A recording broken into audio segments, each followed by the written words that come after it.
Hey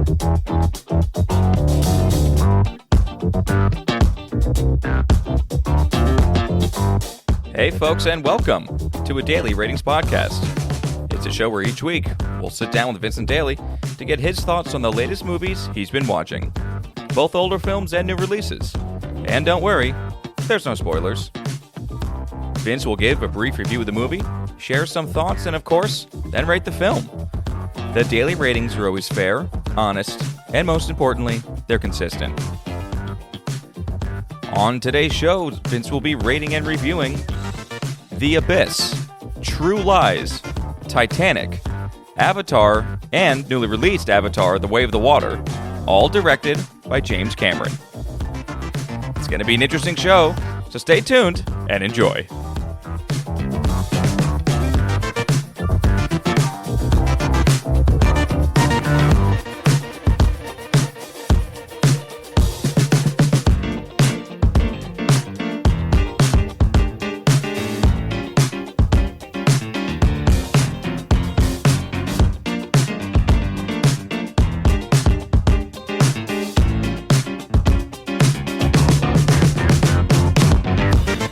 Mr. Vincent Daly, how we doing, buddy? How's it going, Tom? It's going okay for me. How was your very, very long James Cameron filled week? Yeah. Oh man, it was a doozy. I love that you changed it to it's going to be an interesting episode. I think so. Yeah, it is going to be an interesting episode. It was an interesting week. I mean, if Aronofsky last week was the king of character sad dramas, then Cameron is just the king of long ass movies. My God, he is. But hey, and long time to make movies, long movies. Mm-hmm. He's James Cameron. Yeah, I think he's a director that so many people just have an opinion about. Mm-hmm, mm-hmm. So obviously we're doing this because Avatar 2. Yep. I don't think otherwise we would be doing it. I don't think so. I mean, for the most part, be sprinkled in. I feel like. Yeah, I think I do. I kind of distribute this out through the weeks like we've done director's studies in the past, and obviously we're missing some big ones: Aliens, Terminators. There's some missing pieces to Cameron's story here, but I think this does highlight a lot of, realistic. I joke he's the king of long ass movies. Realistically, he's the king of tech innovation in film. So I think a lot of these films highlight that and his movements in tech innovation. Yes. I have some opinions on that too. Oh yeah, but we'll kind of just I'll let those. It'll be a slow leak. It'll be a drip of annoyance. But so forgive me if these reviews are a little bit long, folks. I got long movies to unpack, and all 5 are long. We've been alerted. Yeah. Okay, so we're gonna start back in 89. By the way, I like that we're not doing like Aliens or T2. We also really like those films. Oh, yeah, great And movies. It would be nice to kind of highlight those in their own little realm. I think especially for Terminator, both T1 and T2. Yeah. And then Aliens as well. These are cornerstones of those franchises. Yeah. And obviously you cannot get Terminator without Cameron, but again, it just didn't fit the light water theme of this week. This week's all about the water. All about filling rooms with water and being scared by rooms filling with water. All right, so let's start back there in 1989. We have The Abyss and theatrical run of 2 hours and 20 minutes. This is technically kind of his shortest one that we have. I said technically because the next one's just 1 minute longer. But, what did we get back in 89, Cameron? What is he starting to play around with? How are we delving into water shots, his tech? Kind of like what you said, maybe it's a good thing to break down, okay, what new tech, what went into it, and then film itself. Yeah. Two very different things. Yeah. Because we can be very appreciative. Sure. And then also not very appreciative at the same time then. Yeah, when it comes to the actual film itself. Exactly. Perfect example, Top Gun Maverick being, a technical marvel, not exactly a story that I loved. So, all right. The action was at least really good. Right. I don't know if we can say the same about Avatar. But, yeah. Okay, let's start here with The Abyss, 89, a young Cameron, and kind of what do we get here? What's our setup or... Yeah, I'll let you take it wherever you want. So not exactly his first film. That would go to the lovely Piranha 2, The Spawning, which is... Water? Yeah, water. I know. It was almost going to make the cut. True Lies is a little bit of an outlier. So, but I didn't want to touch the Terminators and Aliens like we said already. It was just... they deserve their own self-respecting series, and where 100%, yeah, where they kind of fit into the piece of the puzzle. The Abyss is an ambitious film, though, both written and directed by Cameron, as pretty much all of these are, and hits on the water-based vibe we have this week, and certainly shows his love for filling rooms with water. Yeah. I mean, this film is a sci-fi, dips into a little bit of horror for that reason. Definitely, maybe a sci-fi thriller is the genre, and boy, does he flood some rooms with water, and it is terrifying. I mean, he just loves that shot of just racing through corridor, and you're racing the water, and it's all over this film. So, The Abyss stars Ed Harris and Mary Elizabeth Mastriano as ocean diving researchers. They are tapped on the shoulder to help with the recovery of a military nuclear submarine that mysteriously goes down. Could it be the Russians? Could it be hectic weather and an incoming hurricane? Or could it be something unknown in the deep of the abyss? That's basically our pitch here, folks. And honestly, when it comes down to areas that the Abyss works as a film, I gotta say, I mean, there's some really cool underwater tech. Yeah. That doesn't really sound too sci-fi as a premise, and it does take place, the setting itself does take place in the 80s.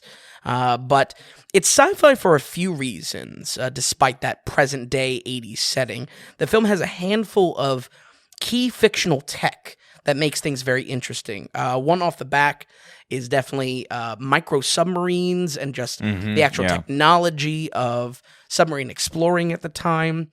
Obviously, this is all staged, but there are some few things that make this a little bit more futuristic than it was actually for the time, and sells kind of an interesting. I mean, I think it boils down to science fiction has to have some sort of tie to technology to give stakes to us. The better we understand the technology, the more we understand the stakes of the film. This is demonstrated pretty well in there's a liquid in the film that allows them to breathe underwater. It's basically like when you're in the womb, it kind of fills it, and you can oxygenate. No, that's not right. No, oxygenate's fine. Oxygenate. That doesn't sound right. Oxidize, keep your blood oxidated. Oh, there we go. Oxidated. There we go. Oxidated. It sounds good enough. Sounds better than what I was saying. Oxidated from just the water itself, and this fluid. So a few things there, fictional, give us and give Cameron in the writing room of this strategic technology to get us interested into a sci-fi premise, but also create stakes within the story that are called back to and tied back to, if that makes sense. No, absolutely. We understand that world better, and honestly, there's a lot of escalations to this world. There's a hurricane brewing. There is the nuke sub itself, the mystery of the abyss, Soviet involvement. This is a very 80s film, and how much the Soviets are top of mind, and kind of the bad guy without needing to explain a bad guy behind the scenes. Like all movies of this week, the strong elements are unfortunately watered down by the runtime. Full pun intended. I can't tell you how many times in my notes I had to resist putting a water pun. But, for every great plot element here, and how much praise I can give to just a good sci-fi script to this, all of it is diluted so much by the runtime. I had a real hard time finding this one, folks, actually. Currently unlicensed, The Abyss, and I had to scrap around for a torrented copy, and the only available version I had was a director's version, 2 hours and 51, so now we're clocking it up. It's absolutely, pulling teeth. It's crazy that it was so difficult to find, because it's a Cameron flick. Yes. And it is kind of a big movie. I mean, I remember seeing it's been years since I've seen this. Sure. But it was like back in TV days. I remember watching it on TV, which was even, with commercials. Right. But it really baffles me that it's so difficult to find. I don't know. Yeah. You almost feel like you have to knock it almost. This was just like, what zombie film do we have?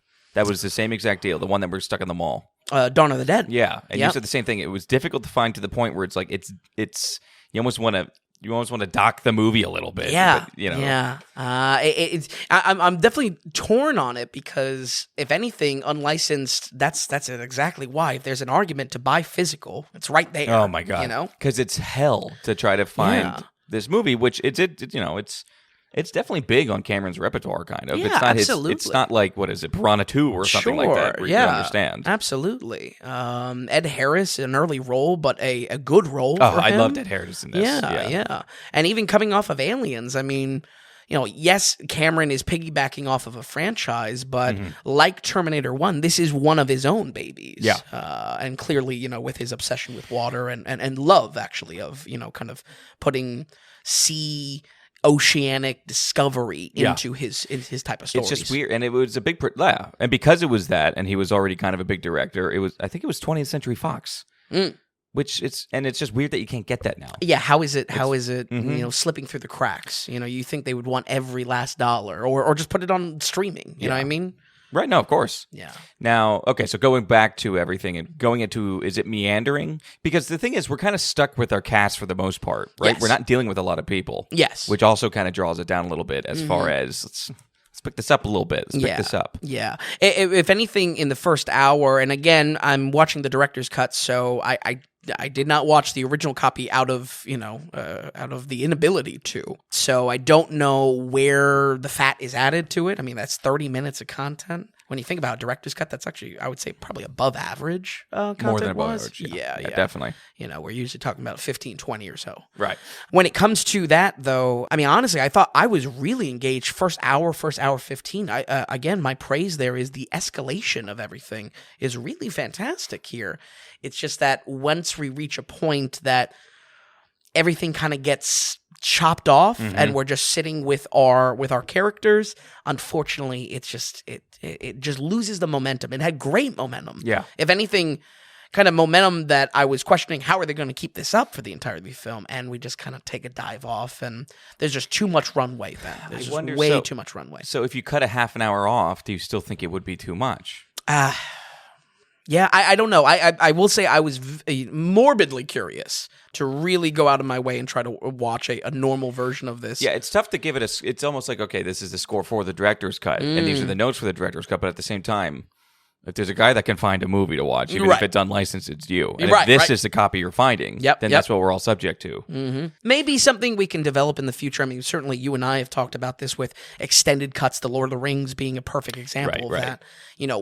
They are drastically different movies at that point. Yeah, sometimes a bit. But with this, was there obvious moments where you were like, "Oh, there's no way this made it to theatrical"? I'll tell you, I had a hard time tracking it. Actually, okay, yeah, you can tell that then that's the way Cameron. I wonder if it's unlicensed and weird to get because Cameron only wants the director's cut to really be it. Possibly. I mean, he's both writing and directing here. He probably has a lot of control over this. Well, and he's famous for being the nitpicker of all nitpickers. Exactly.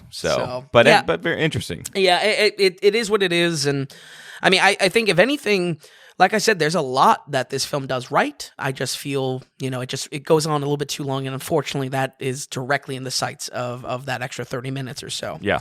Cameron's writing here, I think, is bit of a highlight, bit of a low light as well. It leans on what he knows works best in 1986 Aliens. You have a sci-fi premise, but you make your crew likable. You make your crew scrappy, blue collar. That's exactly what happens here. I mean, with this lovable blue collar diver crew, it gets our foot into the door of sci-fi. Hell, it even gets our foot into the door of a lot of the escalation and a lot of the tension in the story that this film juggles, and it juggles a lot. There's a lot going on in that first hour. Yeah. But I think the best thing it does is, again, it is the sugar to make the medicine go down, if you will. It is the crew is lovable to get us in, get us invested, and get us actually caring about all these concepts going around. Well, guess what? We still just care about the crew. You know what I mean? Absolutely, yeah.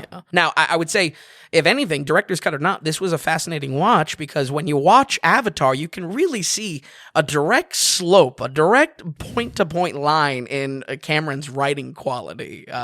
This being much better. So it gets worse and worse. Oh, yeah, absolutely. Okay, all right. Absolutely. And don't get me wrong, the bad lines here, or rather, there are bad lines here it's a little bit on Cameron's shoulders, but also it's also just very 80s. You know, it's 89. It's very in its 80s-ness to the feel there. So with that being said, how was the music then? How was his music? I didn't really have notes on this one. Okay. I got some notes from music, especially True Lies. True Lies got some music notes for sure.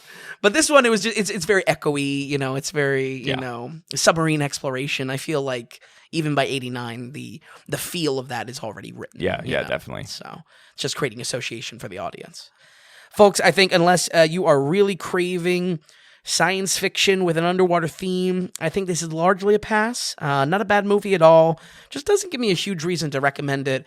And certainly this one's hurt as far as the ability and the availability to watch it. Maybe that's something that we can return to in the the ever-running prospect of this podcast until I'm on my deathbed. Maybe I'll return to the normal cut of this film, but for now, we're going to go ahead and give The Abyss, 1989, a 59. Wow, 59, okay. Just one of those, if anything, to your point, exactly a TV sci-fi. Safe enough for TV. Yes. You know. Nothing quite, maybe the tech is a little bit standout-ish, but other than that, nothing much. Exactly, and definitely not too out there as well. Yeah. You know, as far as a concept or highbrow sci-fi or anything like that. I think this was the first movie I saw where I started to like Ed Harris, like as far as he started to become like, oh, I like this guy. Yeah, he's good. He's good.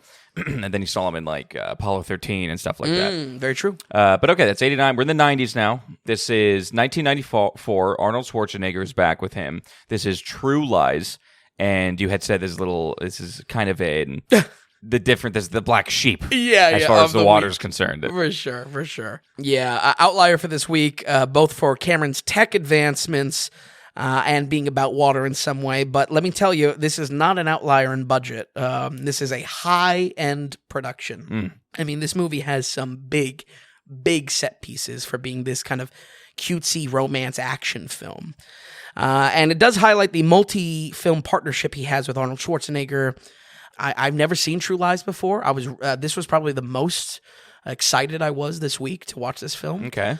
I don't know if it exactly paid off. I don't know. Maybe I overhyped myself a little bit on this though. But True Lies is a three-way split between action, comedy, and romance. In this, it stars Arnie as a international super spy that works for the U.S. government in counterterrorism. He's the best at what he does, as Arnold is in most of his films. You know, he's kind of flawless. But that doesn't include being a good husband. His wife, Jamie Lee Curtis, is bored to tears by the cover story Arnie gives to keep his secret identity, his secret spy life, under wraps. And it's only when he thinks she is cheating on him does it start to grab his full attention, his kind of collapsing marriage. Mm-hmm. I would say Cameron's knack for comedy writing really, I wouldn't say is a strong suit for him, but surprisingly, it's what works best in this film. Comedy is actually the highlight for me in this, which is totally unexpected because I was thinking that the action was going to be the highlight. You definitely don't think Cameron as a funny guy. Yeah. And you also don't think Arnie as selling comedy too well. Right. I mean, I don't know. You have Kindergarten Cop. Yeah, you got Jingle All the Way. Oh, that's right. Yes, of course, Jingle All the Way. And admittedly, this is later in his career as well. But I don't know. How was Arnie delivering on the comedy then? I guess okay if you liked it. Kind of all right. Yeah, I mean, I think. Or is it the fact that it's because we're all under the umbrella of this is Arnold Schwarzenegger acting? Yes. So I think it's fun with it, kind of. It's have fun with it. I think Jamie Lee Curtis and Arnold Schwarzenegger, also Tom Arnold in this, all funny on their own. I do think that there is a kind of a cute, innocent cat and mouse with Arnie and Jamie that works like most comedies would, like most romantic comedies would even. So oddly enough, it was a highlight for me. And like I said, some certain supporting cast, Bill Paxton, Tom Arnold. Yeah. I thought that's where the film was working. Unfortunately, the action of all things, I mean, this guy directed Terminator 2, like a phenomenal action, Aliens, a phenomenal action movie. Well, that combination of action is where it kind of kind of See, falls off. That's really surprising because it is Ham 1. And then, like you said, budget. I mean, the dude has massive budgets. I mean, even back then, I think it was $115 million to make. Yep. Which back then is a big budget. For a comedy action movie. Right, exactly. But what was lacking in it? Or was it just generic? No, the action specifically is just... I mean, the combination of action and comedy works in parts, but it is downright terrible in others. I would say bad action choreography, if I had to really tune into it. Really? Yeah. There are just a few action sequences that look so cheap and so silly. I just really would have rather they not bother with them in the film at all. There's this scene with a horse and a bike shootout, and they're going up elevators with the horse, and it's just like, oh my God, this is just like so asinine. It's not even cool. There's not even a rule of cool with the action that I can say, oh wow, look at this. This is awesome. No, it was so stupid. There's also a very impressive. Don't get me wrong. It is very impressive. But there is the most idiotic scene with a Harrier jet that is, I mean, again, phenomenal. I mean, this Harrier jet, cool technology for the time. It hovers. It's, sure. You know, it's budget. Yep. Big budget. I know. It's like I respect Cameron just throwing a couple jets into his film and actually using them in some way. It is the most asinine action sequence I've ever seen. It just takes you out of it completely. I think the action is a hardcore failure of this comedy action romance. You know what I mean? So how split is it? Like, what is our time spent with action? What is our time spent with action or with comedy and then romance? I mean, comedy's mixed in is what it sounds like. Yeah, and that's what kind of can kill some of the action. And romance is really the through line. It's about their marriage collapsing. It's about finding that love again. But man, let me tell you. I mean, almost every action sequence is just it's just idiotic. You know, I mean, I'm not going to go by each one. Sure. But specifically, keep an eye, if you do watch this film, keep an eye out for horse bike and then the Harrier jet. And that is, my argument is done for me, honestly. It's the, you know, if anything, the comedy is more consistent and works in cute ways. Again, it was if anything, it was very cute in its rom-com elements. Okay. And you can still have this espionage thriller plot, but ditch these huge Terminator-level action sequences and set pieces. When the action switch is turned on, it's like turned on to 11. It's just too much, and it does not jive well with the comedy, you know. And again, the choreography as well. It's just like, oh my God. It looked terrible. Let's get to soundtrack notes. Really bad soundtrack here.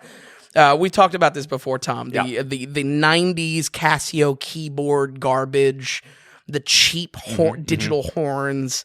I've described it before as the next gen, Star Trek Next Gen sound to it. Okay, you have described that before, yes. Yeah, that is what this soundtrack is. You know, folks, if you've never seen Star Trek Next Gen or don't know it, you know, encyclopedically like myself or something like that, but it's it is just that digital Casio keyboard brassy garbage that plagues 90s films and is used on the more comedy lighthearted side of this film.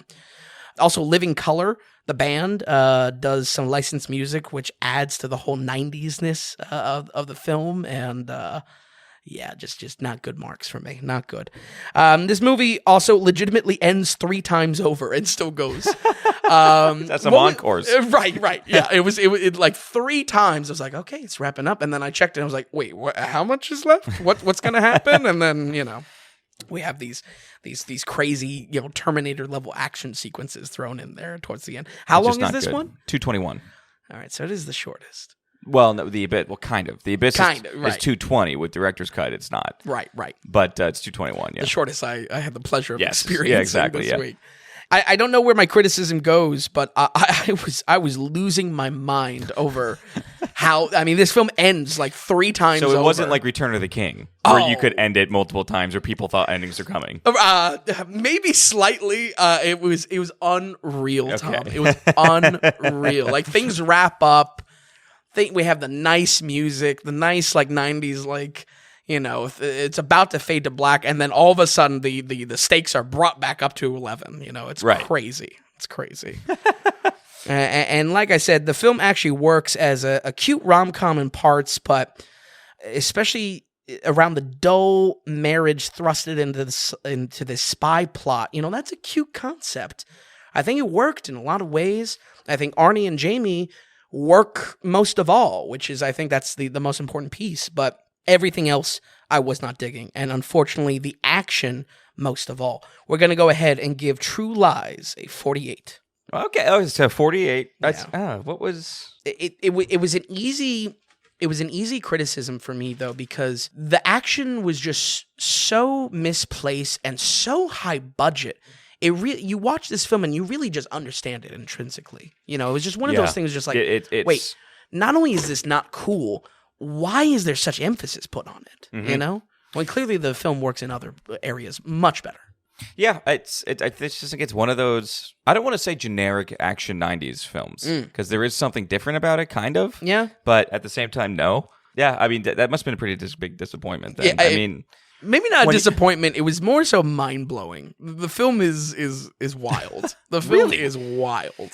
What's funny is every time when I think of James Cameron, this never comes up in my head. When I think of Arnold Schwarzenegger, True Lies always actually pops up in my head. Really? Really, yeah. Maybe not first in line. Yeah. But iconic for Jamie Lee as well. So yeah, it's true. Yeah, but... Well, okay. Well... We're going to drop that then. That was 94. Yeah. And then from then, for 3 years, he works big time. I'm surprised this movie came out 3 years later. For sure. You know what I mean? Knowing Cameron, how monumental. Yes. This, of course, is a big boy. This is Titanic. This is also big time. It's 3 hours and 14 minutes. It came out in 97. Where do we want to start here? I mean, this is real-time production here. $200 million budget. Yeah. Or something, estimated around there. Yep. This broke records and broke many records. So this is won 11 Oscars, which I think has only been tied, like we spoke about in the special, Lord of the Rings, Return of the King, won 11, nominated for 14, I believe. So highest grossing for who knows how long. I mean, I feel like highest grossing is a statistic that's always moving now, but I feel like Titanic had the crown for such a long time. Yes. Especially pre-Marvel. So I'll always look at that kind of stuff, top grossing. I like looking at the adjusted prices to kind of get it more, right. You know what I mean? But when you just look at ticket sales for this, I think it's still ranked 4th or something like that, even after all these years. Like some stuff that beats it was A New Hope. Of course. But, and that's on the adjusted of it. That's of number of tickets sold. Oh, so it doesn't matter what the price is. It's actually how many people bought tickets, which is I think that's the most impressive thing because that's truly how many people are going out, sitting in the theater and watching. I think that's great. And honestly, I think it's A New Hope. I think it's E.T. and that's it. Gone with the Wind, I think, is the biggest. Wow. I think Gone with the Wind takes it like massively. Yeah. But and then when you would do adjusted as far as price goes, it still is 7th. As far as lifetime gross, but that's U.S. Overall, it made $2.2 billion. Wow. Big move. There were re-releases, and that adds to it. Of course, I think absolutely. I literally think it made I want to say $65 million alone in re-releases. Then came out like 3D and all that stuff. Yeah, I could imagine. And the 25th anniversary, especially with Cameron's camera tech behind it. Then right, kind of re-releasing this. So big movie, big awards. Yeah, it was in theaters for a long time. Yeah. I think we brought it up the other week. I forget, but it came out. On week 16, it was number 1 again. Oh, and right. The only movie to really do that since is Top Gun Maverick. Wow. Look at that. Can't escape Top Gun. Why don't you roll with it a little bit? Well, it's the film I always remembered on 2 VHS tapes. That's how I always remembered this. Yes, my grandparents had a box. Yep. Yeah. And maybe that is a bridge in kind of talking about how this was such a colossal success. And honestly, I mean, this film took over the 90s. I would say in the 90s, this had cultural impact like Star Wars, maybe not among sci-fi, not among nerds, but just that pop culture, everything latched on to Titanic. And I'll tell you what, Star Wars didn't have Celine Dion with a hit song to supercharge it. I mean, I don't really talk about the main licensed music, especially in films of the 90s. There's so much licensing that goes on in soundtracks. Yeah. But Celine Dion, I mean, she put her whole whole soul into this, and it shows. I mean, it is a song that is, the motif is incorporated over and over again in the film, and it just kind of builds with the romance, and it fits. Yeah, it fits. And it's a good song too. I mean, I'll say this a few times. I would have loved to come into this and hate on this film, but even watching it all the way through, I can't hate on this film. This is a great movie, and there's so many moving parts to why it works. I feel like this was the only time this week that I was seeing Cameron's obsession with high-end production really paying off in a major way. Yeah, and true obsession. Yeah. I mean, like, this might be... Yeah, obsession is the word. Yeah, to the point where no one likes him. His crew had a nickname for him. Yep. Because they didn't want him to overhear. Like, if they wanted to shit on him, they would just use a code name. Yep. And they could be shitting on, like, right around him. They could still be shitting on him. But no one really liked him. But you're right, when it comes to details, and I think even, look, he goes crazy on the Avatar movies. Yeah. Avatar 1 and 2, for sure. The amount of detail and what goes into it. But because so much of other stuff is almost outsourced with the tech and everything like that these days, his involvement with Titanic was just like out of control. To the point where the proper stampings on the porcelain plates that were used and all, like, even that kind of stuff. Yep. Everything, 150 extras on Titanic, all with their own backstories and their own stories themselves. James Cameron sat down with all 150 extras to discuss who they were, their story, why they were on the ship, everything. It's unreal. Yeah. The making of the actual Titanic real size, too. Yes. Yeah, the care into interiors of the film. I mean, the practical effects, I think, are the most impressive part. And that's where, I mean, to your point, he's... I mean, I don't know how involved Cameron is in, CGI of Avatar and whatnot. This feels like it's his realm. He's thinking about how the filming is getting done on this massive replica Titanic. And I think because it's practical, he's able to have his fingers so deep into everything. Where, like, you need dozens of animators to be doing the proper, like, you know what I mean, the gritty stuff when it comes to Avatar. With Titanic, because it's just his choreography of how he wants all the scenes to go. And it's all really down to him. Absolutely. Because it's all just true, no real CG. The CG is basically in the outsides of the frames. It's the distance, it's some water, it's some tricks to, obviously, once, things go disastrous with it, it's to sell the angle of it. But even, like, down to this replica boat being tilted, apparently they could tilt the entire thing 90 degrees in this stage. Insane. I mean, absolutely insane. They could do that, and then they made it in 4 different sections, so they can kind of twist and do whatever they want with that specific section that was shot. And then, I mean, they use bigatures, which we love bigatures. You look at Lord of the Rings, it's when they really were tipping and messing with the boat big time and everything like that. But man, it's such an ode to practical effects. It's what we love. We love practical effects. And I think that's where I was, again, I was coming into this film knowing how colossal it was, knowing on how many levels it does work. And I wish I could have been a hater of this, but I was enveloped into it. You know what I mean? Both for film production, but also story as well. You know what I mean? It is a one of the greatest romances, and then it has this historical significance, this technical prowess. There's so many levels that Titanic works. And why don't we get into some? I mean, obviously, I'm pretty sure a lot of people know what the story is about, but let me give some summary here. The story follows Rose, a fictional survivor of the Titanic, that narrates her experience on the first and last voyage of this ship. Her past holds a great romance, perhaps, honestly, one of the greatest romances all film.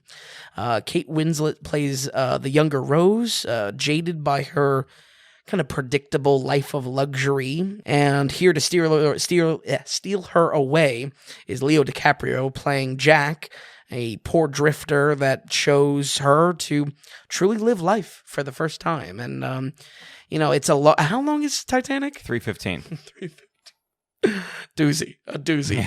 It is a doozy.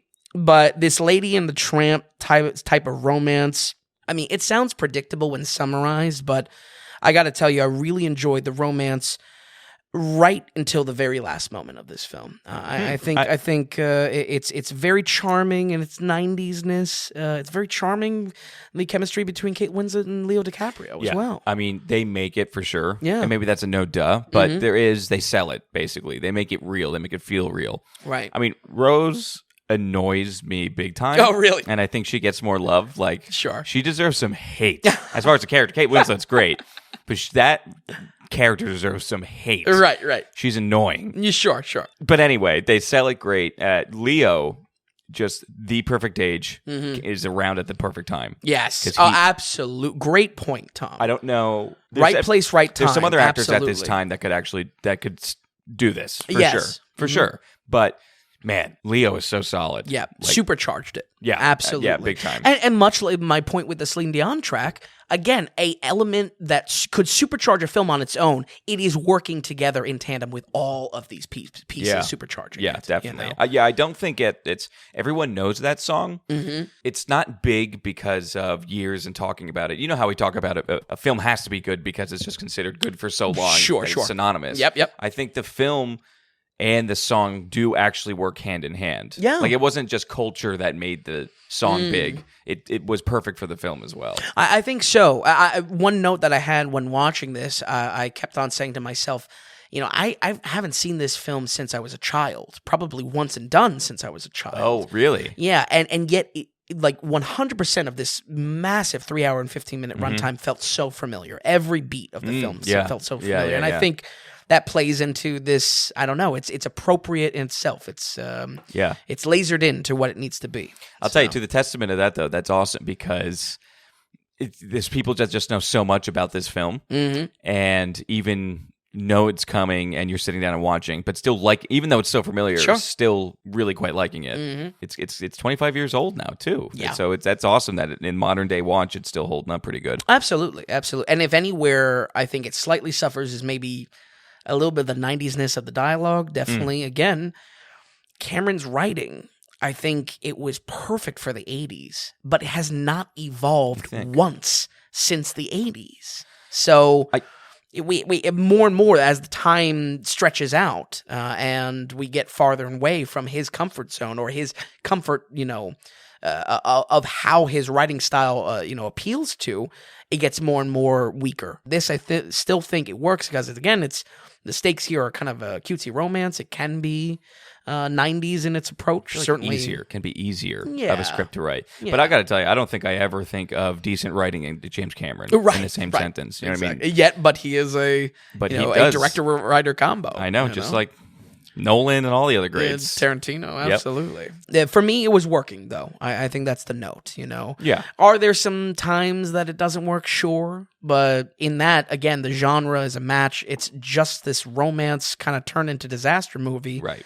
But the romance still is the through line through that disaster. And sometimes it works with the dialogue too. I'm thinking of some scenes specifically with Leo because he's so good at selling them, or he's with some of the more elites. Yes, and the way he blends into it a little bit that makes it his own. Kind of sticks it to him. Yeah, it's pretty solid. Absolutely.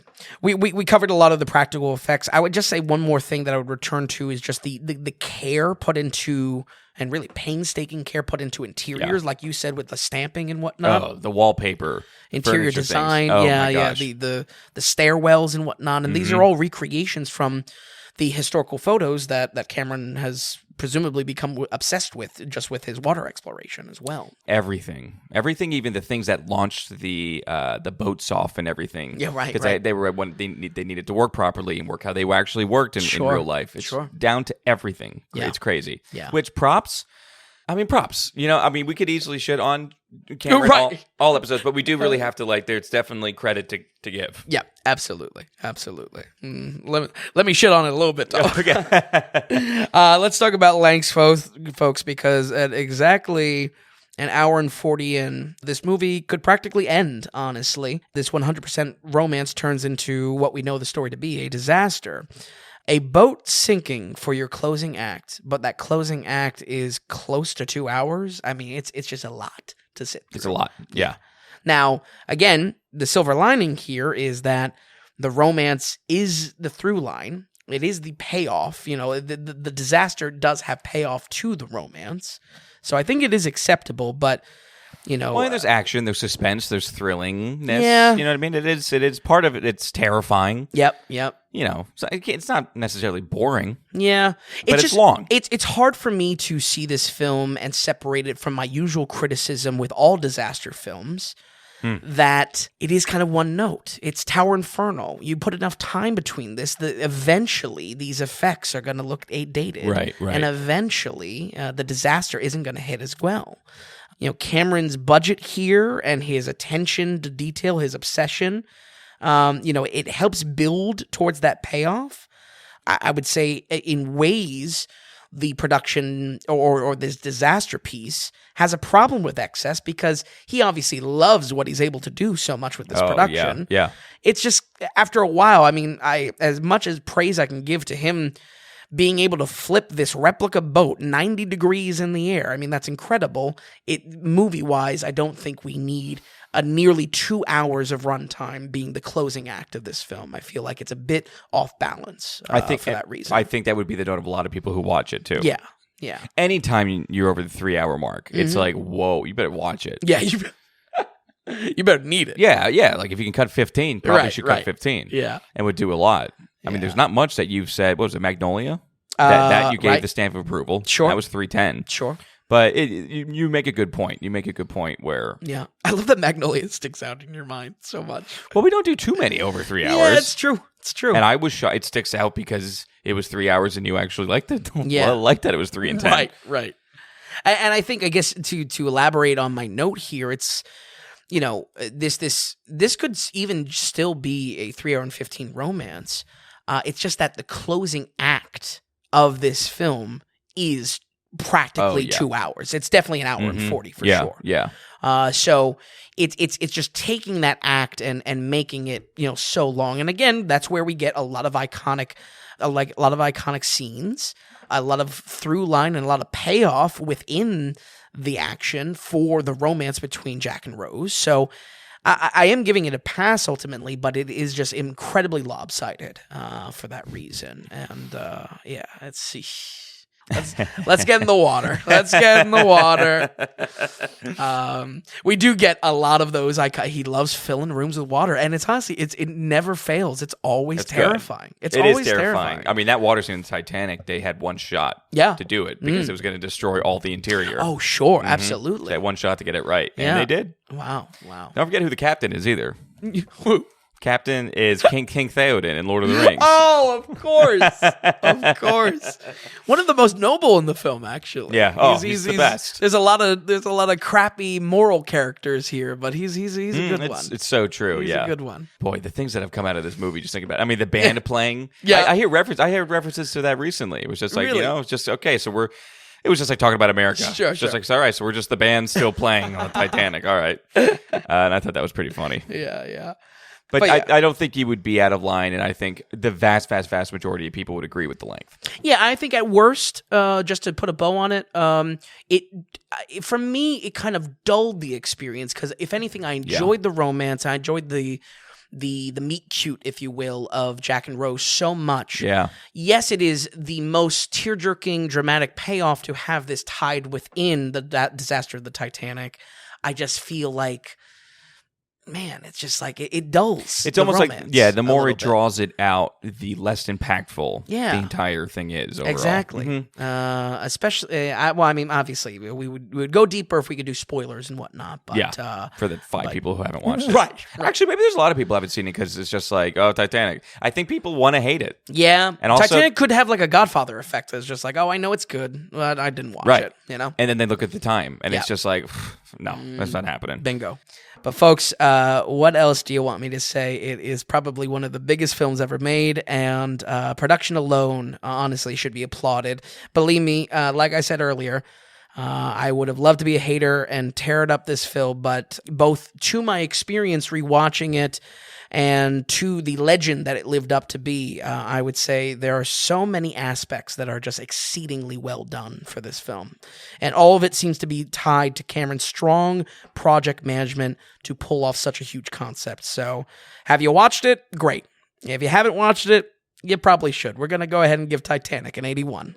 Ooh, 81 into the 80s. Okay. Yeah, absolutely. That's good. I like that score. Yeah. I like that score because it's not in the. I like that it's not in the must watches. Mm-hmm. They didn't crack over the Right, 85s personally. Because I definitely have problems with it. Right, yeah, exactly. Oh, Yeah. for sure. But at the same time, there's too much right with it. That kind of sounds like a backhanded compliment, but let me maybe No, try. I like it. And the fact that it's an 81, and as you said, if you haven't watched it, you actually probably should. Exactly. It's still an 81. That's a high score for us. That's where I feel like the 80s is just like, you need to make time for this. Yeah. Oh, big time. Yeah. I mean, even when you get up into the 70s, like 78, 79 is a very good score. Absolutely. On the daily ratings. So, okay. Well, we have a 12-year gap now.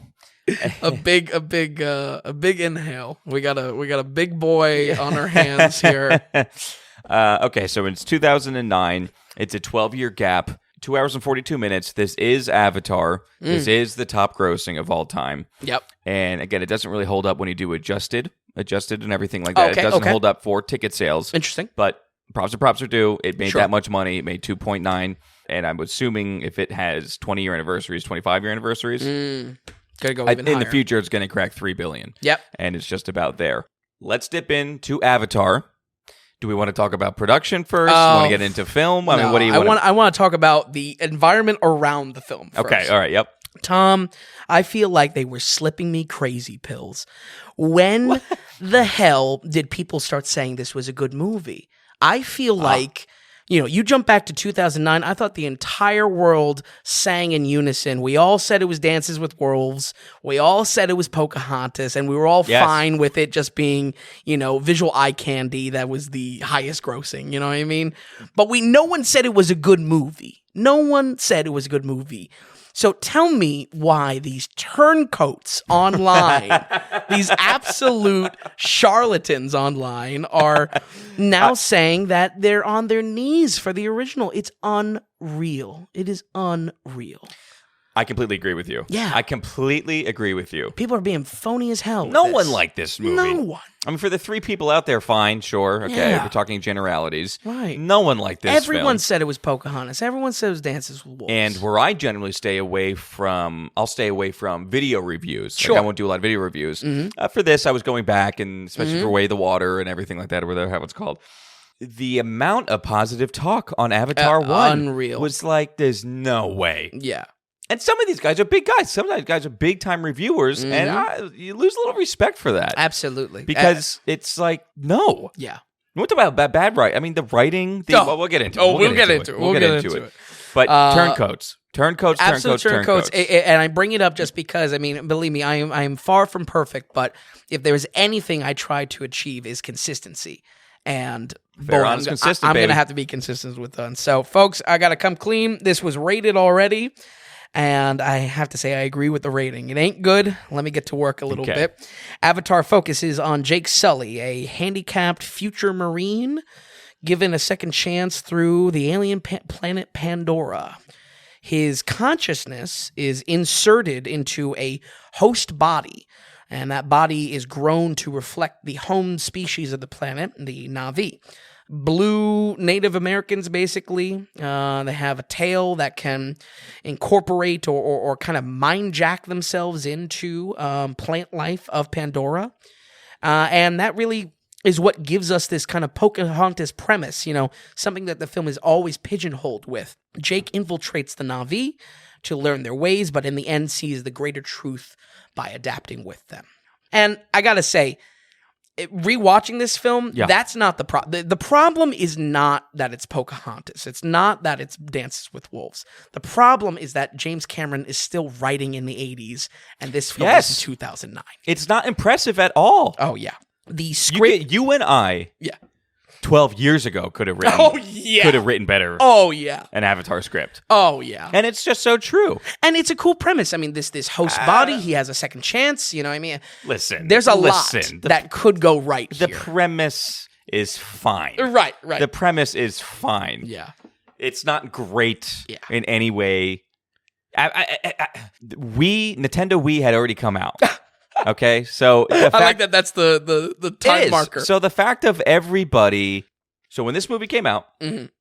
For me, it was very. I couldn't not think of Nintendo Wii. Really? Why the Wii specifically? Because when it came out, the Avatar was so hot. Everybody got their Wii, and you were able to dress up your the Avatar. Mii's. Oh, yeah. And you were able to do your own thing, and it was its own That's thing. true. There was Whatever. I don't think any part of this story is amazing, visionary, and the writing, absolutely. I mean, the writing is nothing special about it. Nothing. I know. The script is just total cheesy garbage, like actual literal trash, folks. I mean, I cannot understate it. There is zero effort put into making these dialogue sequences science fiction. The setting is supposed to be 2150, yet people reference pop culture from the 80s and the 90s constantly. And that's what I mean. You can really feel Cameron's writing here, especially in the villains. I mean, I think the villains are where this sinks the most, actually. And coming from me, Tom, you know how much I can get behind a movie just for a villain. You're the villain guy. You will always vote and go for the villain. Absolutely. Yeah. Absolutely. This, of course, reaches critical mass, Cameron's writing, that is, reaches critical mass in the MacGuffin of the film, the whole reason the military is on Pandora in the first place, the asinine named mineral unobtainium, which... Bad. Honestly, watching the film again, they could have easily just cut that scene. It's like one scene that they mention it, and yes, it is the reason why they're on the planet, but man, it's just so bad. Full respect to Cameron as a director and a tech innovator, but get him out of the writing room. 2009, he's done. He's done with writing. You've gotta get someone with a fresher perspective, or at least a new perspective. Let me tell you this, and I think he shows his age in more than one way. Mm-hmm. Okay, writing, he's showing his age. Yep, and he's just showing no growth there. Mm-hmm. And what's shocking is you're going from Titanic, okay, where he nailed it. Yes, with Leo and Kate Winslet. Sure. Okay, his cast for Avatar is not a multi-billion-dollar movie. His cast for Avatar is garbage. Right. And I'm serious. And I actually, Zoe Saldana, I really like. Everybody else either didn't even like Giovanni Ribisi. Oh, why is he worst? The bad guy? Oh, part of the whole military bros. It doesn't make sense. I think the casting was terrible. I think he was trying to. Leo already had a name, kind of, by the time Titanic, but obviously what Titanic did to him was astronomical. Mm-hmm. I think Cameron wanted to do the exact same to Sam Worthington and failed because we all... I'm sorry. You take one look at Sam Worthington, you see him acting with 3 sentences, and it's like, this guy's generic, this guy's just vanilla pudding. Yeah. And this whole movie is vanilla pudding. Bad accent. Discount bin New York accent, the entire film. It is so ridiculous, and obviously he's carrying this into the sequel as well. Oh, they're back. Oh yeah, they're back, baby. They're back. Sigourney Weaver, right? That's how you say her name. Sigourney Weaver. Yeah. Fine, but just like her position is so generic. Yeah, smoking of the cigarettes, which again, goes back to this movie feels like you're in 2009. Yeah, and you're so right with that. It doesn't feel like we're in the year we're supposed to be in. It doesn't. Well, more so, it just doesn't approach any of the challenges that a sci-fi presents. Primarily making people sound like they're from the future, and instead just has the cultural stuff. Too. Yeah. It's just terrible. It's just terrible. The amount of people speaking English, the amount of people that can actively, as far as characters, actively speak Na'vi, the language, and just they decide to speak English, and then it forces the aliens to speak English as well.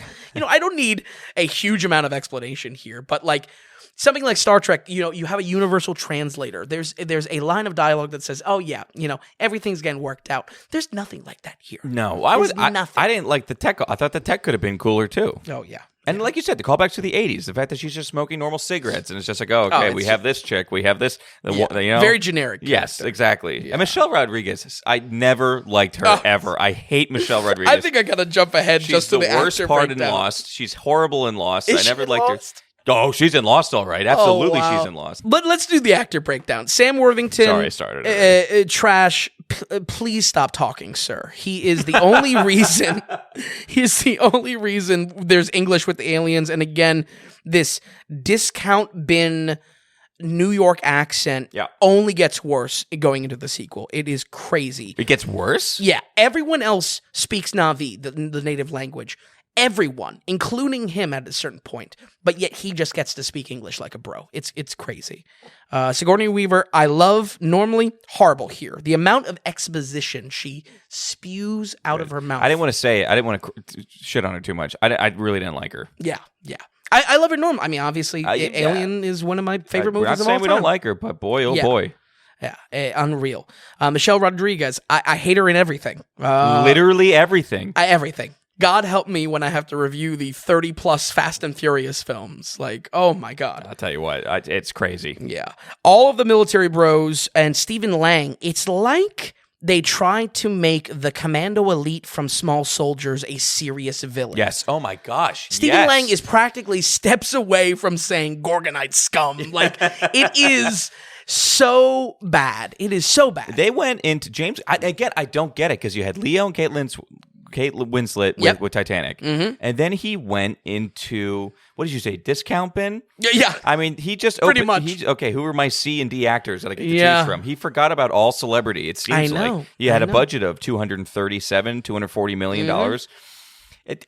And Stephen Lang, it's just like it discount bin generic military guy. Yeah, military bro. Joel David Moore is in it way too much. I liked him in Dodgeball as the nerdy guy in Dodgeball who falls in love with the Russian or whatever the Russian dodgeball player.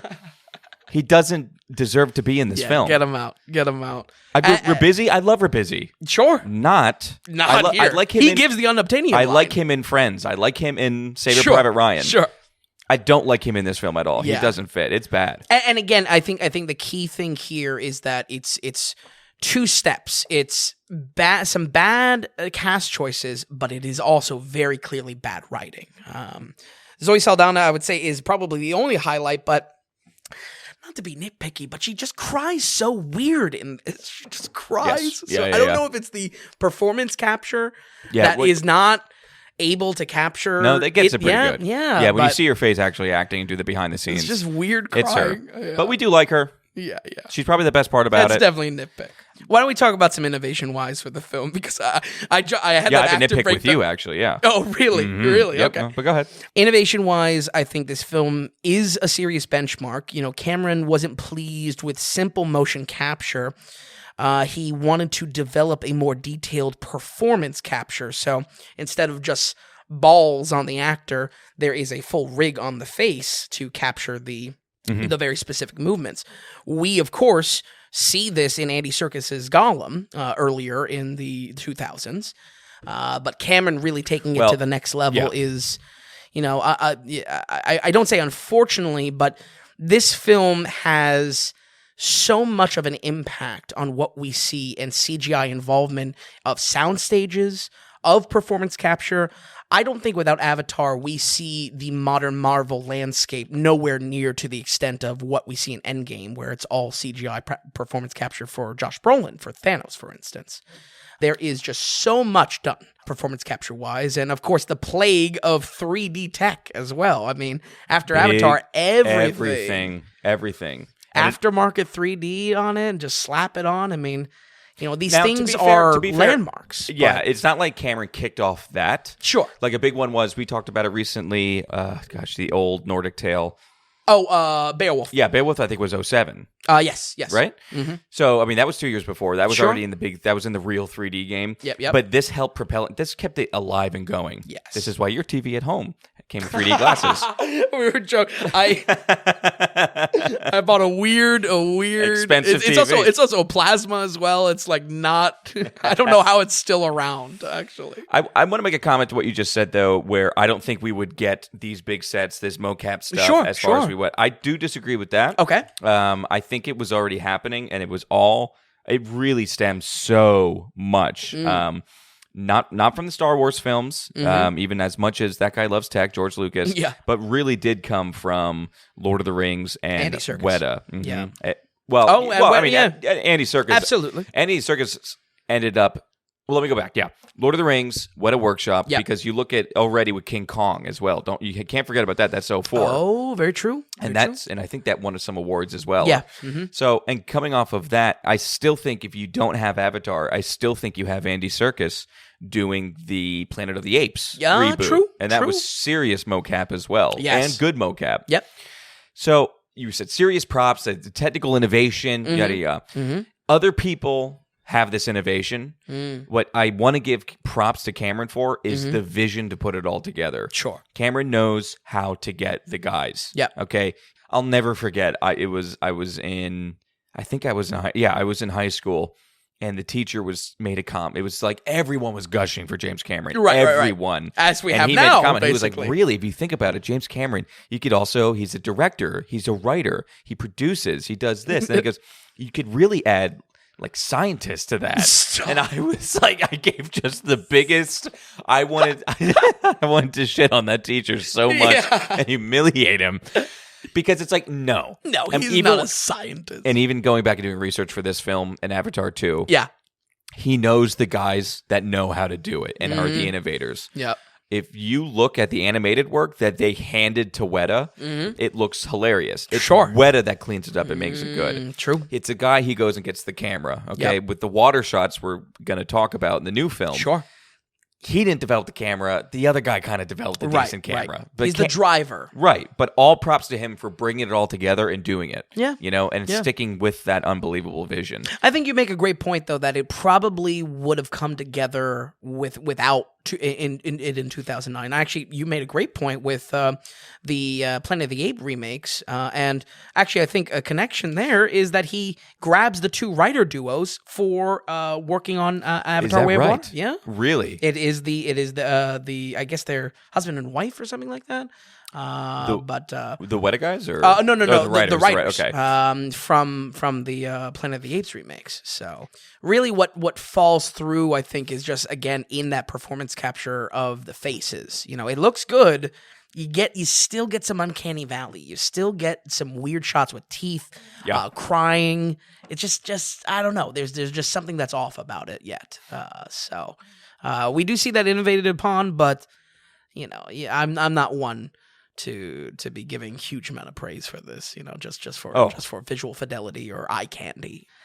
Speaking of visual fidelity, let me get back to a little bit of bitching because how the tech is implemented is a different story.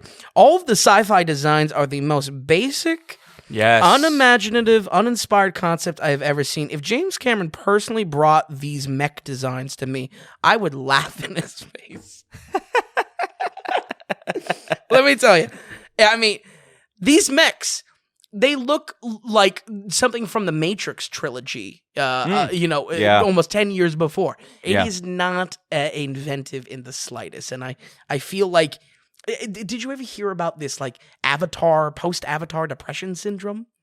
No, please do tell. Okay, so at the time, apparently there was this documented depression syndrome that people were watching Avatar and they were having waves of depression because they could not be on Pandora. It was too beautiful. It created a longing to. I'm sorry. Exactly. Thank you. Trash.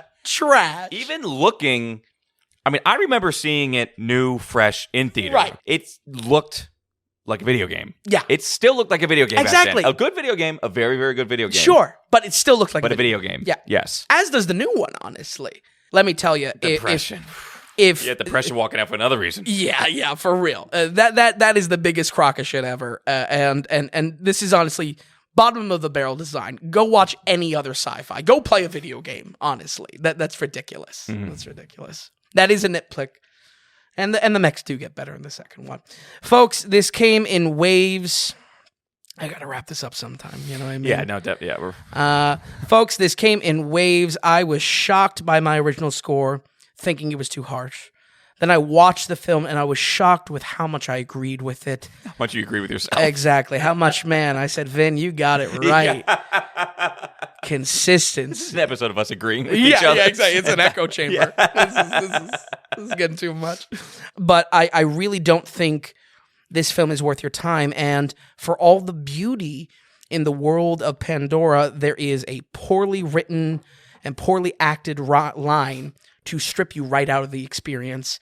Just like I gave originally, we're going to go ahead and give Avatar 2009 a 27. Yes. Yeah. Totally deserving. And like I said, I didn't want to give away the goat right in the beginning. I saw that. I was like, oh, boy.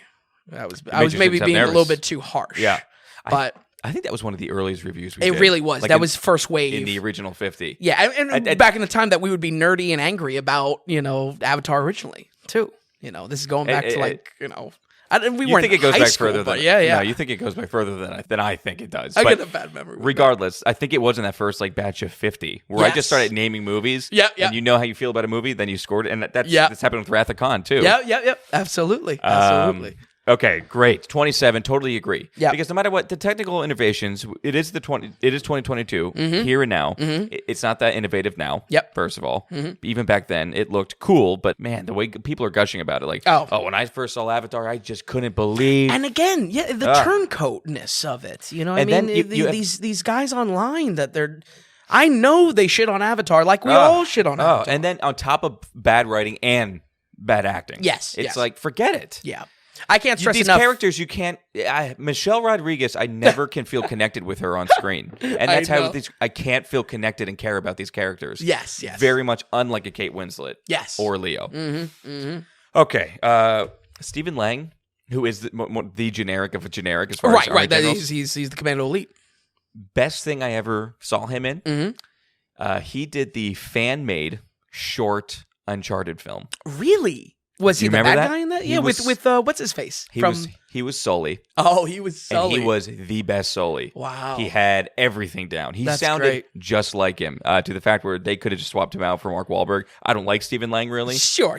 He would have been great as Sully. That's great. And I recommend people go online and watch the fan-made short for...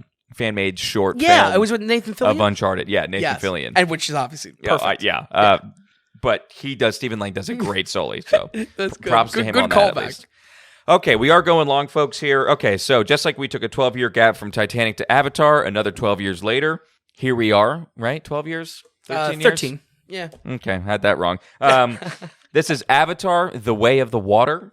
With the big return here, PETA is now, they saved the forest, we're on to saving the oceans. And what do we get? How do we return here? What is the new tech that we're getting? And so on. Sure. 13 years.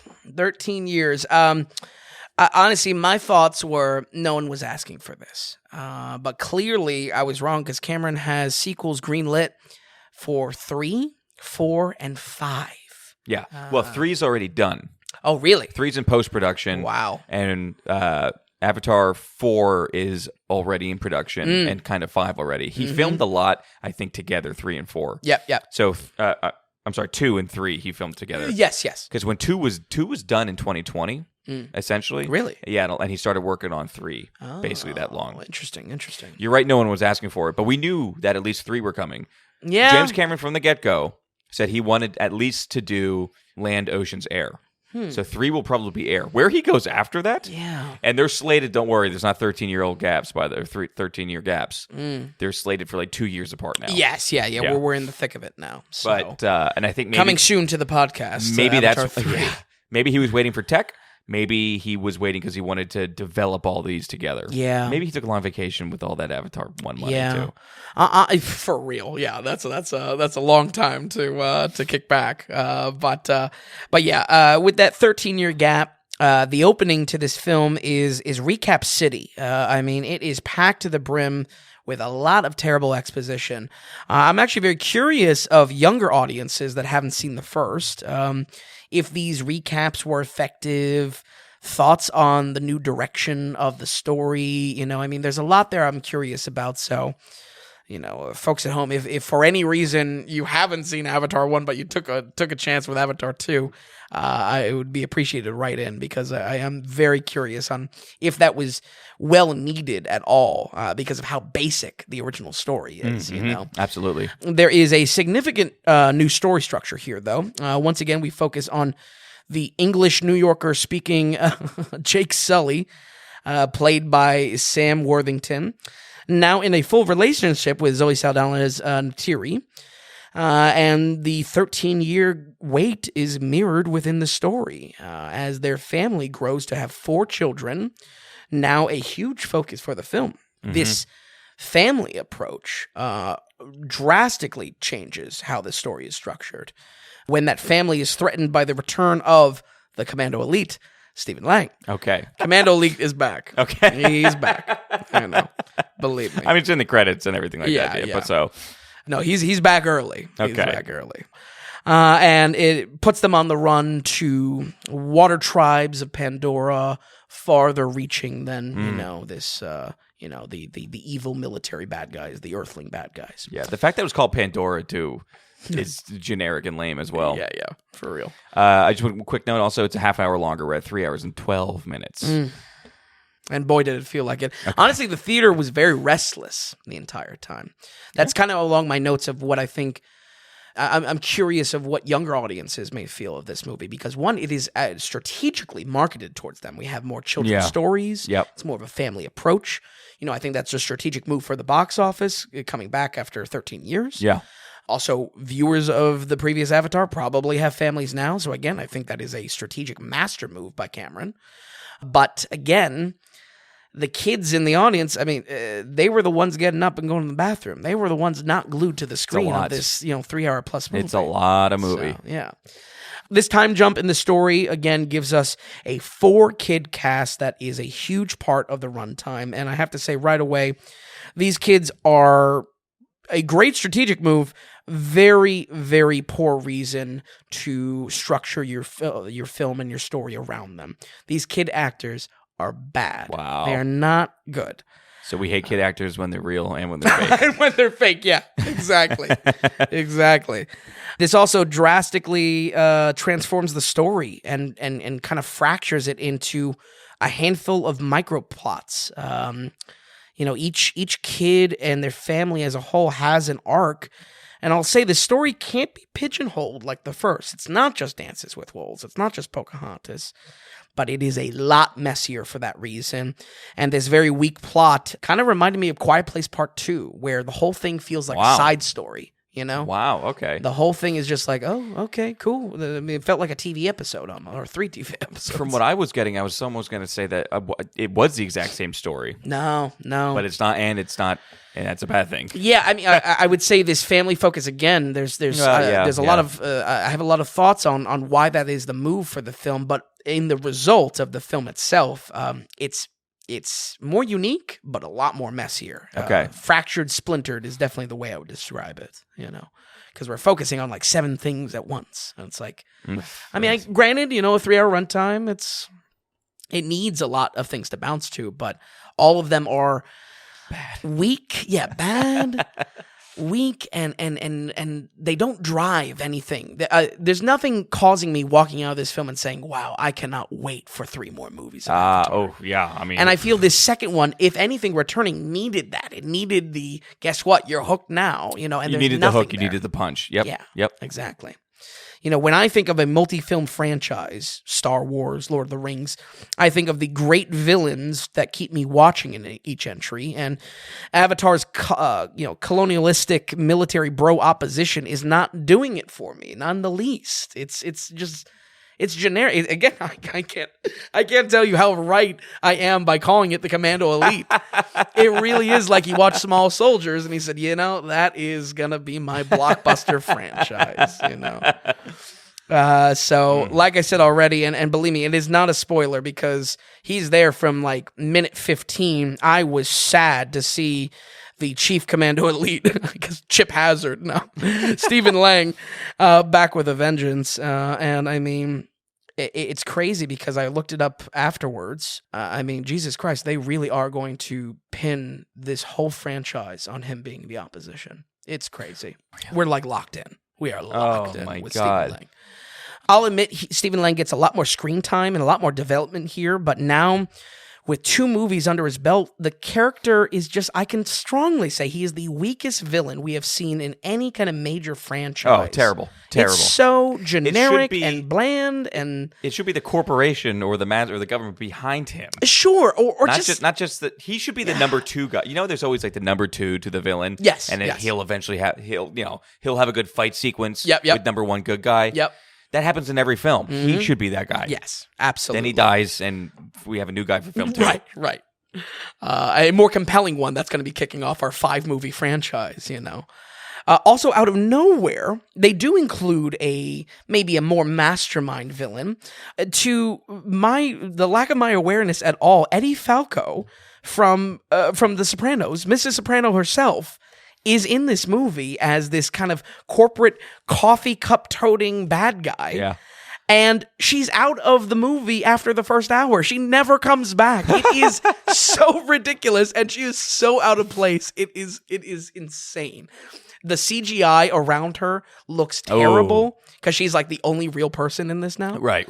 I mean, it's almost entirely CGI. This film, and I will go into that is kind of for the better. Right, but we're on Pandora a lot. yes, Yeah. yes. And with fully CGI characters. I mean, for the full tribe and whatnot. Yeah. Can't say I look forward to Eddie Falcone's Falco. She's coming back. She's definitely not going anywhere. But a very weak impression. Again, I mean, I don't see how this hooks anyone to get excited for 5 movies. You know. I can't imagine. People weren't excited after 1. Yeah. Until they started lying about it. Exactly. Right. Until they started being phony. Let me get on some plus sides of this because ultimately I do feel like this is a better movie than Avatar 1. There's a lot more action, and my previous criticism of the tech design aside, it's still generic, and it's still just not doing it for me. I mean, it's not laughable, but it's still not doing it for me. Exactly like the first film, the film has a lot of visual spectacle. If anything, the whole thing is visual spectacle. And the huge runtime allows for quieter moments in the water that I did enjoy. This is probably best shown in a plot thread with alien whales. Okay. Just how like there was deforestation was what was in the sights of the first one. Whaling is definitely in the sights of this one as far as its kind of eco perspective. Okay, gotcha. Which honestly I'm fine with. That is probably the least of the troubles of these franchises. Well, all right, that's true. There's enough there to pluck from. Yeah, exactly. So you know. It's basically, you know, eco-terrorism or not eco-terrorism, but you know, save the planet. You know, it's that shallow basically. Yeah. So the tech was cool. It was on cutting edge, especially the camera used to be shooting underwater mocap and everything like that. And the big thing was there was a lack of distortion now with some of the new tech. Yes. Used. So how was all the underwater shots? How did it look? I would say 1-to-1 to above water. I don't think there if the concern or even part of the waiting of Cameron was waiting for camera tech to catch up so he could do these underwater sequences. Yeah. There is no loss in visual fidelity between that. Okay, that's good. And, you know, one impressive thing, again, because they were actually acting and doing mocap stuff underwater, they couldn't use oxygen or anything like that. So everything was done with them holding their breaths, and they all got trained to hold their breaths for 5, 6, 7 minutes. Yep. Very impressive. Very impressive to be dealing with that. How much of these 3 hour and 12 minutes do we actually spend underwater? Is that a big hook to get us into the theater? Absolutely. Yeah, there is a lot. Oh, there is a lot. Oh, yeah. Oh, I thought maybe they just tease it and we get like a little bit of it. But okay, we get a lot. No, there is a lot. And especially this water tribe of the Na'vi. They are different physiologically as well. They have a different tail. They have more kind of like finny, forearms. That's cool. So, yeah. There's a lot there, and just how discovery and the spectacle of discovery is the point of the first one. In just the same way, that's the point here, but we're just kind of discovering a new part of Pandora. Yeah, let's be honest. It's a platform for James Cameron to play with some new tech. Exactly. More than the last one, I feel like this one is a tech demo. I feel like this one is a tech demo as well to maybe sell audiences on the idea of, wow, Cameron's going to be doing some exciting stuff in these sequels then. And like I said before, or I teased a little bit before, the movie being like 95% CGI, I think is a good move, actually. Okay. It's only when, you have characters that are real life on screen with all the CGI, the copious amount of CGI, that does it look bad. I think they need to commit fully to getting every human character out there. You're shooting yourselves in the foot. Exactly. If it looks bad now, imagine 5, 10, and then 15 years from now. It's just going to look even more hot garbage. Exactly. Yeah. And it's a weird effect because motion-wise, they even look a little bit lower frame rate than, what is the digital behind them. Or there's some sort of disconnect there. I wanted to ask you about that because there was doubled frame rate. Yes. So we did go with higher frame rate. And how was that? Was it... I saw it in a theater that was equipped for it. Yeah. I don't think it was distracting. It definitely wasn't distracting like Hobbit was distracting. Okay. If that's what you're curious about. That's exactly what I'm asking. Yeah. I did not see this in 3D though. That was the only thing. Despite I probably could have watched Avatar 1 on 3D at home with the old TV, but I decided not to. So we're purely without 3D for the reviews. But yeah, does that make sense? What I'm saying is, as far as there's a huge disconnect now, if anything, because of how full bore he is into the CGI. No, it makes sense. At that point, those one or two people in there, among all the CGI characters, it's going to throw it off. It's only natural it's going to throw it off. Yeah. And again, if you're noticing it and if it's throwing it off now, it just doesn't bode well for the future. Yeah, it really does. So you're right. If you're going to do 95%, you might as well pretty much commit fully. I agree. Yeah. Dying to know about the writing here. Okay, yeah. That's where this is my last sprint. So above all else, the writing is identical. It is absolute ass. For all we know, he wrote this 12 years ago. Yeah, probably. Like a year after the film came out. Probably, you know what I mean? Especially with how much importance is put on just it being a direct sequel, just with this, this 12-year time jump. Almost to a fault, all the characters are returning. Yep. Seriously, though, copy and paste my criticism for Avatar 1. It is been countless years on this alien planet, and why do they speak English? That's a bugaboo of yours. It is really pissing me off. Why does Jake Sully have the most ridiculous New York accent I've ever heard, and now he's fully transitioned into his Na'vi body? How do these far-off water tribes speak fluent English? But okay, as a practical manner, this is a Hollywood film. Yeah, but what do you want, all subtitles? Yeah, there's times that there are full scenes in subtitles that they're all speaking Na'vi. So you want that for the rest of the movie? I think so. I'm throwing your criticism out on this. No, it's children. These 4 children that are alien children. Yeah, these 4 children are alien children. They're growing up bilingual. Why are they? They speak almost prominently because their father and mother speak. I'm just saying. Look, their father. You're presenting this in movie theaters. It's supposed to be a massive thing. English is spoken in so many places around the world. All I want is some sort of explanation, a universal translator, something. It doesn't make a lick of sense why this far-off water tribe knows English. Doesn't make a sense that these kids that are aliens speak. Well, their parents speak English and they're bilingual. Oh man, I'm not as upset. I agree. It's like a Valkyrie situation with Tom Cruise. Sure. Okay, I understand what you're saying, and I'll meet you in the middle. That it has to, it's a American blockbuster. You would like it mixed a little bit. Maybe I would like it mixed a little bit more, or again, give me some bullshit line that they have a translator or something like that. Okay. This is on the same note that the writing of Avatar 1 did not feel like it was 2150. The writing of Avatar 2, despite 12 years on this alien planet, feels no more alien. Despite now being characters that are entirely alien. Our main characters are entirely alien. Yeah. I think it's trash. I think it's absolute trash. The kids, they all speak in more English than their native tongue, and this plays into the bad kid performance. So many lines have bro. The children, they speak like present-day Zoomers. That's bad. Oh, yeah. This is bad. There's a line, the kid says, "That's a punch, bitch." Like, it's just like... Oh, that's really bad. It's not an alien, I don't know. I feel like maybe I'm alone on this, but I agree with that. That's right. Yeah. I mean, that's bad. Yeah. It's bad. Trust me.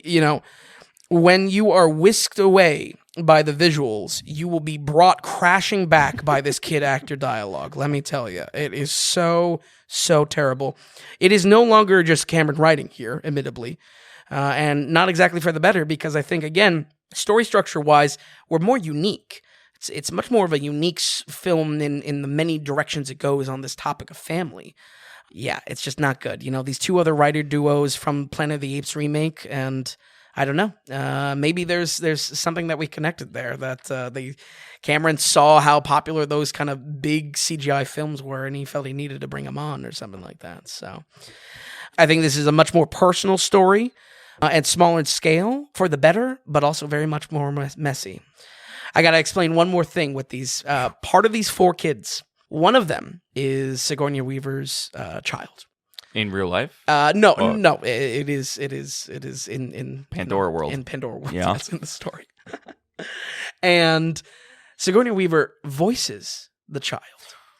And I cannot tell you, why is this 70-year-old woman voicing this? I think she's supposed to be 12? They spent all their money on they had no money for celebrities. I don't know. She's got some dirt on Cameron or something like that. I don't know who the hell thought that was a good idea. And it's a shame because she gets an interesting plot. She has obviously, all these kids have kind of a connection with the planet in a unique way. Okay. For the naturalism of Pandora. But every time she speaks, she sounds like an old woman. And that's where I'm just so curious of new teen kid watchers of this film. Are they brought in by this? Is this kid focus actually going to hook them? I have no idea, but it wasn't hooking me. Folks, this film is Attack of the Clones for a host of reasons. It is the awkward middle child in the series, lacking in compelling story beats. It's more the same, hitting less for the audience, but focused more on the kid experience. And most of all, it is absolutely sunk by its trash writing that loses all of the care that goes into science fiction. Folks, we're going to go ahead and give Avatar: The Way of Water a 35. Okay, 35. Yep. Yeah, I'm not surprised by any of this. Yeah. And folks, stay away from these freaking reviews online and these YouTube reviewers, because he's Fugazi. It is, because I totally agree with you, Vin, and seeing all these the going back and rewriting of history. Yeah. That all these guys pretending like they didn't hate Avatar 1, it's ridiculous. Yeah. What this is getting on all these critic sites too, it's outrageous. Yeah. It's crazy. But we should also know, I don't know why there's different reports out, but I'm getting generally $350 million to, on the high end, $450 million budget. 450 is huge, and if it's not the record, it's up there as far as the expense to make a film. I always heard you have to make double that. I always hear you have the making of the movie, and then you have the marketing, which is always double. Yes, they're saying this needs to break $2 billion to make a profit. Just to make a profit. I don't know where all that other money is going. I don't know where that 1.6-ish. Because that seems like a lot for marketing, even considering this is probably the biggest sequel I haven't ever, seen a lot of marketing either, not compared to before. Right. So it's just shocking, but definitely, of course, it's having a big weekend and everything like that. I think in the opening weekend worldwide, we're already at, I don't know if we're at 400 million or something like that, 300 something million. So it's approaching there, but needs to get over 2 billion. To turn a profit, and then we'll get it. That's absurd. Yeah, and again, look forward to it, because 3 apparently is already done. It's in post, and we'll be covering it. We have 4 and 5 in pre-production already. That's unreal. So I don't know. And I can tell you, after seeing this film, how uninvested I am with that. And believe me, I tell you if the hook was there. You know what I mean? I really would. I don't know. Who is invested? Who is invested? I don't know. I completely agree with you. Yeah. But yeah, hopefully, it wasn't too much of nitpicking. And I really did want to focus. How much I don't enjoy the flavor of this film, the flavor of the science fiction. Hopefully I was able to illustrate that it really is down to the fundamentals of Cameron's writing. It is the poison pill for the whole thing. It really is. And the act. Then with the Avatar, it's the acting. Right. That the cast is just bad. And and everything else. But okay, Vin. So looking at this, we're running along here. Anything else you'd like to add, or we're gonna wrap things up? Merry Christmas. That's all. Yes, folks. Next week we have a very, very special episode. Yep. It's not a special like we've done before. This is kind of our year in review. We kind of look back at the films that we did in 2022 a little bit, but it's not just rehashing. Where people have their Oscars, they have their Golden Globes and everything like that. We're going to have our award ceremony next week. Yep. Okay. It's the only one of the year. You gotta wait till it's March. The only one you gotta care about. Wait till March for the Oscars. No. Yep. The Tom Dailies are next week. Please stay tuned. It's a very fun episode. Yep. And I think you all enjoy it. And we have our top picks as well if you want to look at it like that. But for now. We ended the year with James Cameron somehow. We have The Abyss with a 59%, True Lies with a 48%, Titanic with an 81%, Avatar with a 27%, and Avatar: The Way of the Water 35%. Folks, don't forget become a producer and everything like that, but there'll be the spiel at the end anyway. So completely producer supported. Don't forget the value for value model. DailyRatings.com donations tab. But thank you so much, Vin, for watching these very long movies. Thanks for stopping by. And folks, we will be seeing you next week for our special and our year in review, the Tom Dailies. And we can't wait to see you in 2023 on the Daily Ratings Podcast.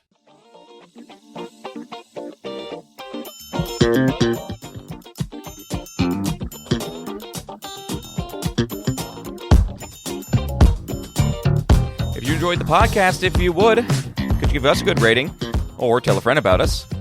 If you're wondering if a film is worth a watch, or if you just like to see more movie ratings from Vince, be sure to stop by thedailyrratings.com, where we have our ever-expanding catalog of films.